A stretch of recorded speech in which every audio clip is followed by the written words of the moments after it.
Electric കാറുകൾക്ക് പൊതുവെ ശബ്ദമില്ല. കാരണം അവയ്ക്ക് എഞ്ചിനില്ല. അതുകൊണ്ട് അവ നമ്മളെ അടുത്ത് വന്ന് നിൽക്കുമ്പോൾ നമുക്ക് അത് തിരിച്ചറിയാൻ ഒരു സാധ്യതയില്ല. അപ്പോൾ ഇതിനെ അതിജീവിക്കാൻ വേണ്ടിയിട്ട് ഇനി മുതൽ കേന്ദ്ര ഗവൺമെൻറ് മിണ്ടുന്ന കാറുകൾ നിർബന്ധമാക്കാനുള്ള ഒരുക്കത്തിലാണ്. അപകട സാധ്യത ഉള്ളതുകൊണ്ട് ഇലക്ട്രിക് വാഹനങ്ങൾ ഇനി മുതൽ മിണ്ടും ശബ്ദം നിർബന്ധമാക്കാനാണ് കേന്ദ്ര ഗവൺമെൻറ് തീരുമാനിച്ചിരിക്കുന്നത്. കാരണം എഞ്ചിനില്ലല്ലോ. എഞ്ചിനില്ലാത്തൊരു കാറിന് എങ്ങനെയാണ് ശബ്ദം പുറപ്പെടുവിക്കാൻ കഴിയുക? അപ്പോൾ വേറെ ഏതെങ്കിലും സെൻസർ ഉപയോഗിച്ചുകൊണ്ട്, ഇലക്ട്രോണിക് സാങ്കേതികവിദ്യ ഉപയോഗിച്ചുകൊണ്ട് ശബ്ദം പുറപ്പെടുവിക്കാനാണ് ഇനി കേന്ദ്ര ഗവൺമെൻറ് നീക്കം. അങ്ങനെ വരുമ്പോൾ ഇനി മുതൽ എല്ലാ ഇലക്ട്രിക് കാറുകളിലും ശബ്ദം ഉണ്ടാവും. ശരിക്കും പറഞ്ഞാൽ ഇത് BMW ഇലക്ട്രിക് കാറുകളിലൊക്കെ നേരത്തെ ഉണ്ട്.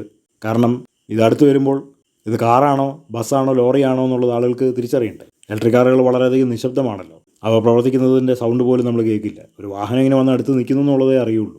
അത് അപകടമുണ്ടാവാൻ ഒരുപാട് സാധ്യതയുണ്ട്. അതുകൊണ്ട് പുതിയ മോഡലുകളിൽ അക്യൂസ്റ്റിക് വെഹിക്കിൾ അലർട്ടിംഗ് സിസ്റ്റം പിടിപ്പിക്കാനാണ് കേന്ദ്ര ഗവൺമെൻറ് തീരുമാനിച്ചിരിക്കുന്നത്. ഏതായാലും അങ്ങനെ ഒരു നീക്കം വളരെ അടിപൊളിയാണ്.